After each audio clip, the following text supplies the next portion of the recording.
Adimos a paz do Senhor. Vamos aqui ao estudo da lição número 5 da Escola Bíblica Dominical. Liberto do pecado, uma nova vida em Cristo. Textual. Mas Deus, que é riquíssimo em misericórdia, pelo seu muito amor com que nos amou, estando nós ainda mortos em nossas ofensas, nos vivificou juntamente com Cristo. Efésios 2, 4 e 5. Por meio da maravilhosa graça divina, fomos libertos do pecado, perdoados e salvos da condenação e ainda recebemos o direito à vida eterna. Leitura bíblica em classe, Efésios capítulo 2, do 1 ao 10. E vos justificou, estando vós mortos em ofensas e pecados, em que noutro tempo andastes, segundo o curso deste mundo, segundo o príncipe das potestades do ar, do espírito que agora opera nos filhos da desobediência, entre os quais todos nós também antes andávamos nos desejos da nossa carne, fazendo a vontade da carne e dos pensamentos, éramos por natureza filhos da ira, como os outros também. Mas Deus, que é riquíssimo em misericórdia, pelo seu muito amor com que nos amou, estando nós ainda mortos em nossas ofensas, nos vivificou juntamente com Cristo, pela graça sois salvos. Nos ressuscitou juntamente com Ele, nos fez assentar nos lugares celestiais em Cristo Jesus, para mostrar nos séculos vindouros as abundantes riquezas da sua graça, pela sua benignidade para conosco em Cristo Jesus.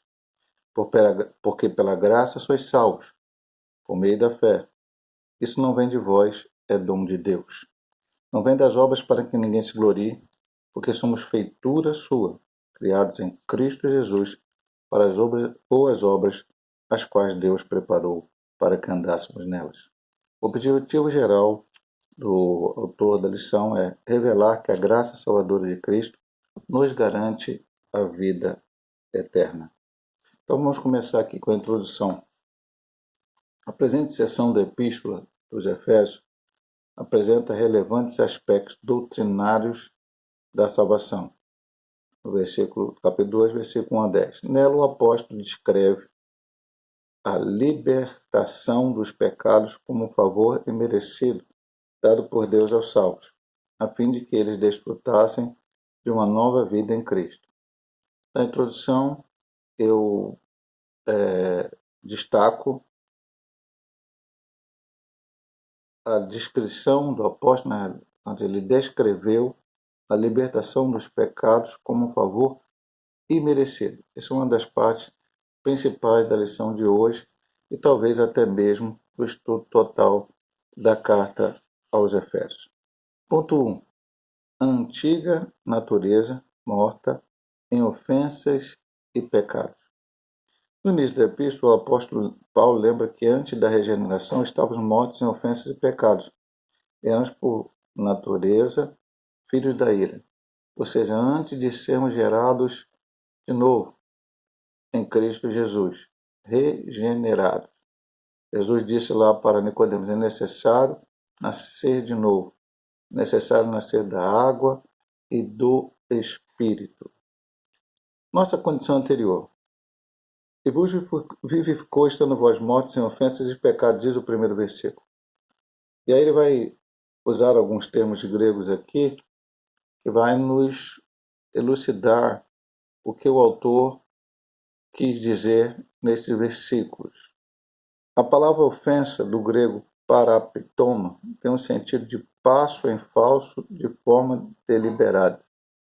Então, voltando ao versículo, vos vivificou, estando vós mortos em ofensas.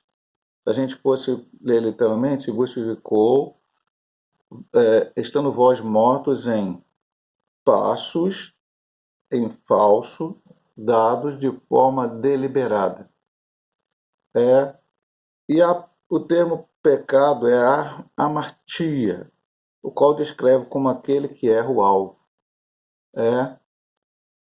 Em vista disso, o homem, em sua natureza decaída, é diagnosticado como morto, ou seja, uma declaração da real condição das pessoas sem Deus. O conceito é de morte moral e espiritual provocada pelo pecado, que novamente separa o homem de Deus.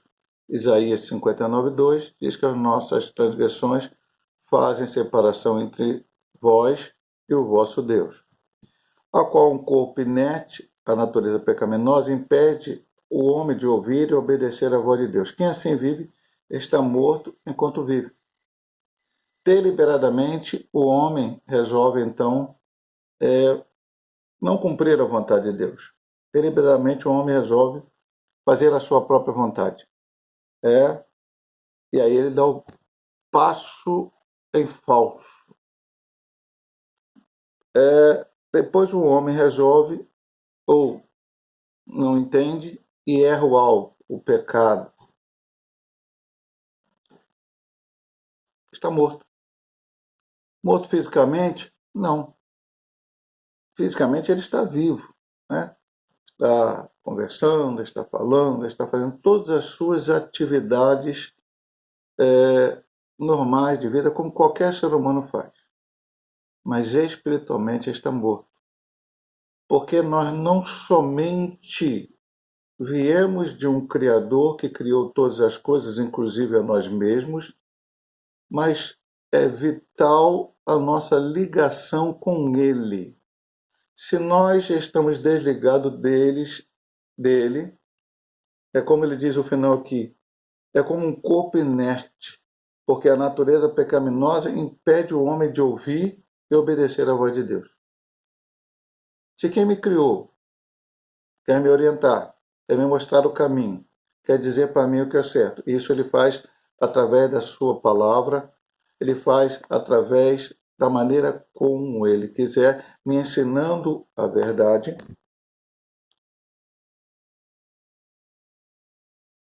Quem assim vive está morto enquanto vive.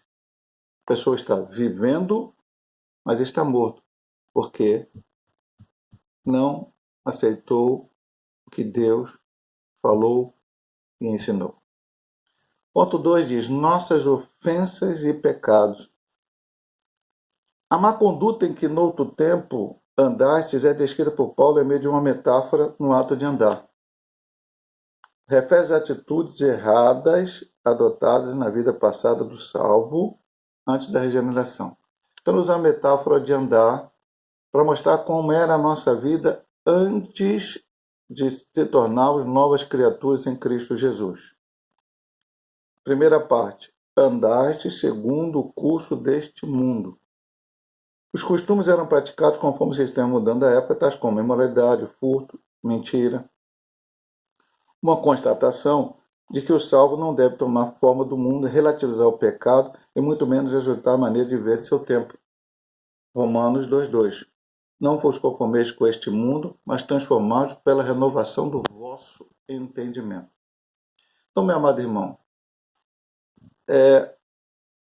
a cultura muda, a sociedade muda, a maneira de pensar do homem muda, mas a palavra de Deus ela permanece para sempre.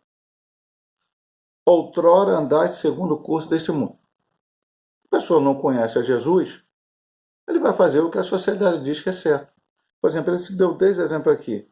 Imoralidade, o furto, a mentira. Então a pessoa não vai. Vou dar um exemplo assim, né? Às vezes eu falo na minha igreja, minha irmã, eu vou ser meio forte aqui, mas eu vou falar. Às vezes a pessoa vai e fica vendo uma novela. E nessa novela, as pessoas traem umas outras, as pessoas puxam um tapete umas das outras. Há adultério, há fornicação, há todo tipo de coisa ruim.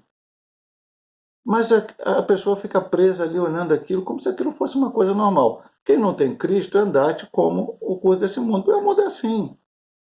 Eu falei novela, poderia falar um filme, poderia falar um seriado, poderia falar uma outra coisa quaisquer. A pessoa fica naquilo ali, parece que é normal a traição, é normal a mentira, é normal o roubo, se dar bem. Isso é um problema da sociedade brasileira, né? Há uns anos atrás, se falou, e ficou muito falado, da tal da lei do gesto, quero me dar bem em tudo, quero me dar bem em tudo. Mas a sociedade brasileira vive nessa questão. Nós questão não, nós andamos antes de aceitar Jesus. Hoje nós aceitamos Jesus. Essas coisas, a Bíblia diz que o que os ímpios fazem, a gente não pode nem falar, nem nomear isso. Então eu não posso ficar diante, por exemplo, de uma televisão vendo todo tipo de moralidade, todo tipo de roubo, mentiras, falsidades e outras coisas mais. E aquilo para mim isso é uma coisa natural, normal. Ah, não é arte. Há músicas mundanas que falam de todo tipo de moralidade, todo tipo de coisas erradas. Isso não deve ser alguma coisa do salvo. O salvo tem que ser diferente neste mundo. Andaste. Agora temos que andar diferente.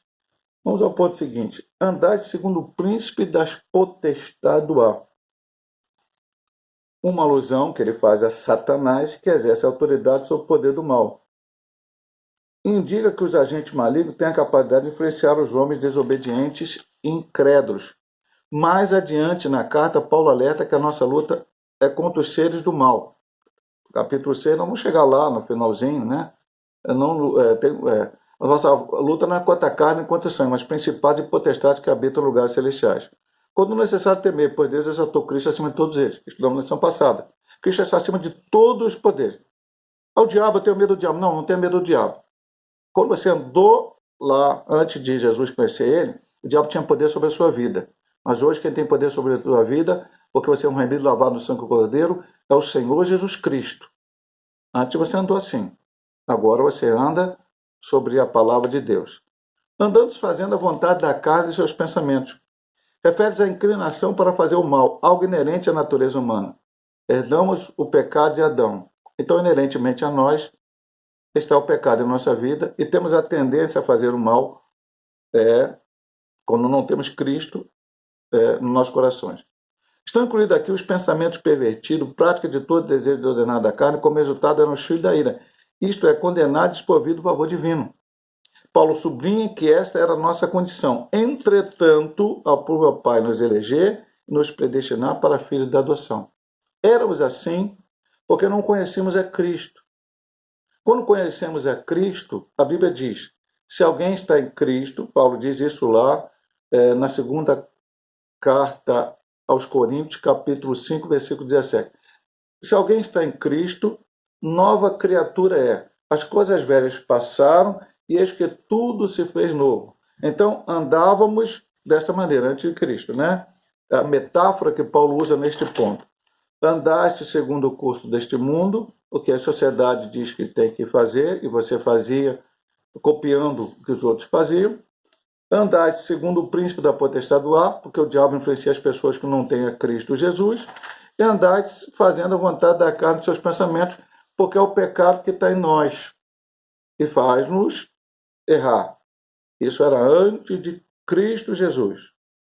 Agora, nos próximos 2 pontos, nós vamos ver a diferença em quem aceitou a Cristo como Salvador na segunda parte desse estudo.